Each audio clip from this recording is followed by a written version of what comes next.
Hi there, this is John Hyman from Commercial Real Estate Online, and welcome to the program. This is the YouTube show for commercial real estate brokers and agents around the world. In each video show, I like to cover off on a particular topic. The website to contact us is commercial-real-estate-training.com.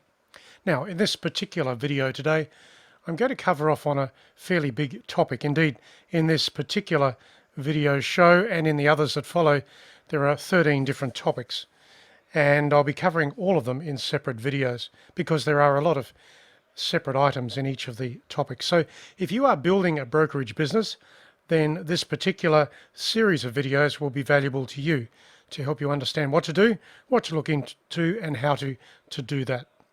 So let's look at this particular topic, building a brokerage business. There is one article at the website which I'll just show you now.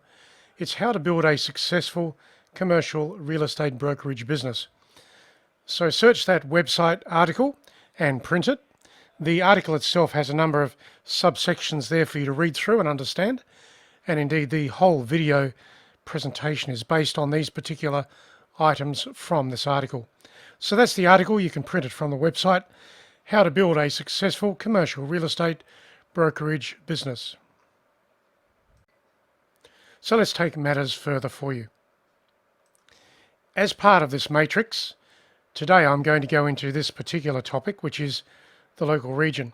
But as I said to you, there are 13 other topics which will be covered in different videos subsequent to this particular program. So, the local region. It's probably high on the agenda for understanding the local region when you're about to build a brokerage business. Understand the local region in so many different ways. And how do you do that? Well, you look at these things, all of these things. The buildings, the churn and activity in the market, competing agents, geographic regions and sub-regions, the numbers of listings that are available in the region, property types that you can work on, rents and prices, streets, supply and demand, types of listings and the zone history. So that is the local region. So let's look at it and go into the first category, which is buildings. Within the local region, you look at the buildings, and this is what you look at. You look at creating a list of buildings by priority, A, B, and C. It stands to reason that the A buildings, the high priority buildings that you want to work on at some stage in the future. The B grade buildings are those that you would like to put in your list as well. The C grade don't really matter at all. So split your buildings up in the local region into A, B, and C groupings. Let's go further. Churn and activity. Within the local region, you can see where the churn and activity is. Firstly, look at the businesses to see what they're doing. Is the business community thriving? Is it growing, shaping, changing, whatever? There's also a good number of customers in that region for you, and also the demographics of the customers. So who are the people that are in the region? Are there some residential properties as well? Are there some residential customers? Is it all business customers? Are they investors as well? You don't know. But that is the demographics of the area. Of course, in that churn and activity, from those particular three categories, you've got to think about what leasing business will be there. Leasing in commercial real estate that you can get involved with, of course. And also the sales business. What sales activity could you get from that region? And subsequent to that, what are the new developments that could come out of there? If you've got some older buildings or land in the area, then new developments are quite possible. Let's go further into the next topic. Competing agents. There will be competing agents in your region, so understand them by brokerage, by particular agent. Understand what their positive aspects are, what they're doing, how they're doing it, and if you can compete with that. Then look at the geographical regions and the sub-regions in the zone. Understand your main road boundaries. Your main road boundaries will set the zone, your territory in which you will operate. Now, there'll be primary precincts for you to focus on, and there'll also be some secondary precincts. So look at the major gross territory and then split it up into primary precincts and secondary precincts, and then split it up again. Why do you split it up? Well, you have to split it up so that you can understand what to look for, what to work on, and how to work on it. If you have a very big territory, then the only way to work it is to split it up. That's the message. Let's go further. in your local area, understand the numbers of listings that are in there for you. It's your business, so what can you work on? How many listings are in there? How many potential listings are in there? So you've got two choices of listings. You have open listings and you have exclusive listings. If you're going to work open listings, you can probably work up to about 50 listings. If you're going to work exclusive listings, you should probably focus on only 15 to 20 so that you can keep your conversion rates up. And conversions are really important when it comes to the number of listings that you're working on. At least 75% of your exclusive listings should convert. Open listings, probably less than 40%, maybe even less than that. So the number of listings is quite important as an equation. Do you want to work on open listings or do you want to work on exclusive listings? You have to decide how you're going to pitch your services and what you will concentrate on. Top agents focus on exclusive listings. You have a choice. And your conversions from that will be quite important. As I said, with open listings, maybe only 30% of them will convert through your agency. Exclusive listings, however, at least 75% of them should convert, providing you're working them correctly and directly. And as part of that, you will have a marketing strategy to adopt when it comes to open listings versus exclusive listings. So when you go from there, you look at the property types that you can work on. You'll have all of these to work through. That is industrial property, office, retail or shopping centres. Understand where your skills are and what you are going to focus on, because that will be part of your prospecting model. It should be said that the industrial property market is usually the easiest to get started into because it's not complex and you're focusing mainly on landlords and business owners.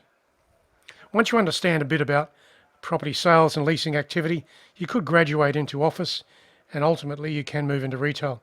In saying that, retail is a lot more complex as a property type. And of course, shopping centres are at the top of the list when it comes to complexity.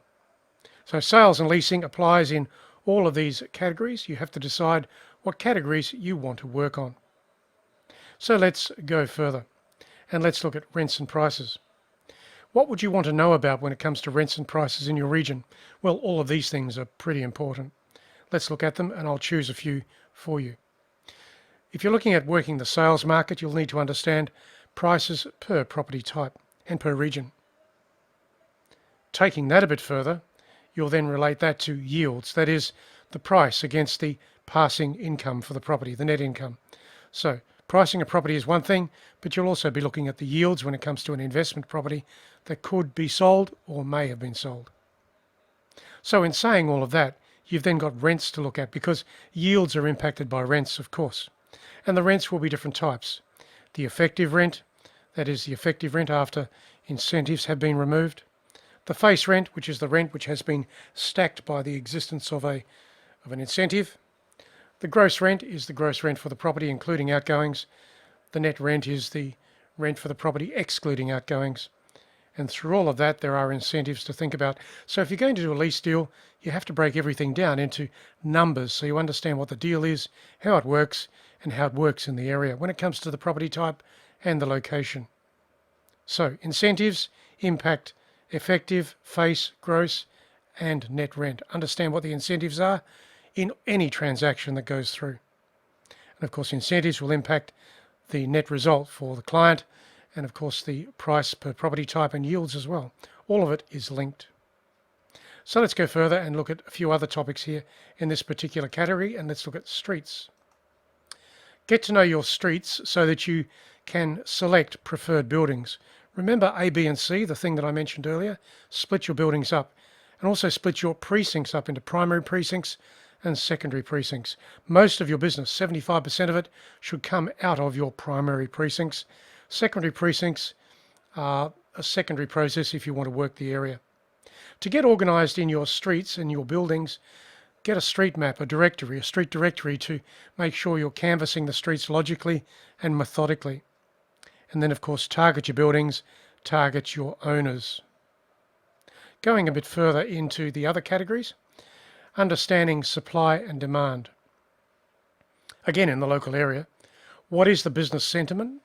Is it strong? Is it soft? Is it changing? There may be some developer activity that you can focus into. also some investors that you would like to tap into.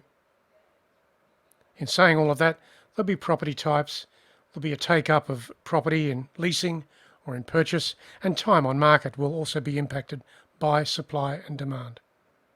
So get to know all of these things relating to your property area and work the numbers, understand what's going on.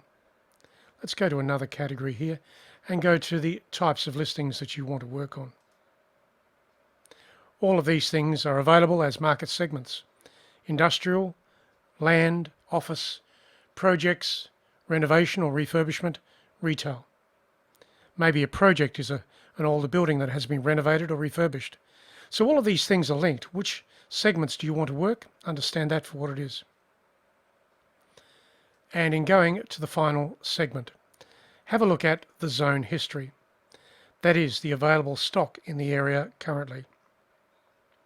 Also assess business sentiment in the region to know whether there is a positive business sentiment going on, and hence a lot of businesses thriving, moving, relocating, growing, that sort of thing. Have a look at the inquiries for property in the region and also the growth of the market. So that is the zone history, and all of that goes into the local region.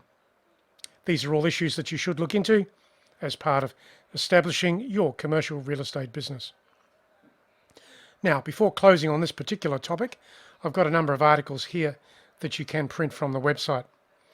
The first article is the exclusive local area marketing blueprint for Brokerage. You can print that from the website. Just search that name from the website, and there are quite a few issues here that you can print and work to. Then there's another topic that you can get from the website, and it is particularly becoming the challenger and the top commercial agent locally in a competitive market. This particular article talks about that and the things that you need to do so that you're not ordinary in the local area when it comes to commercial real estate brokerage. Let's have a look at this particular final article, which relates to the marketing facts for brokerage. And in this particular article, there is a stack of slides for you here to download from the article. So go to the article which says 8 marketing facts for brokerage, go to the bottom of the article and print from this particular link. Just click on this image and it will take you to the PDF file, and you'll be able to download that particular file. And indeed, here is the file here for you, and it's 14 slides long, and it's quite relative to commercial real estate brokerage. So that's the end of this particular video. Thank you for listening. It was all about the local region and what you need to understand when it comes to brokerage in your area. And that is part of building a brokerage business. In subsequent videos, I'll cover off on all of these other items, which are also equally deep and meaningful to commercial real estate around the world. This is John Hyman. I'm signing off for now. I look forward to catching you again online very soon. Don't forget to visit the website commercial-realestate-training.com. See you soon.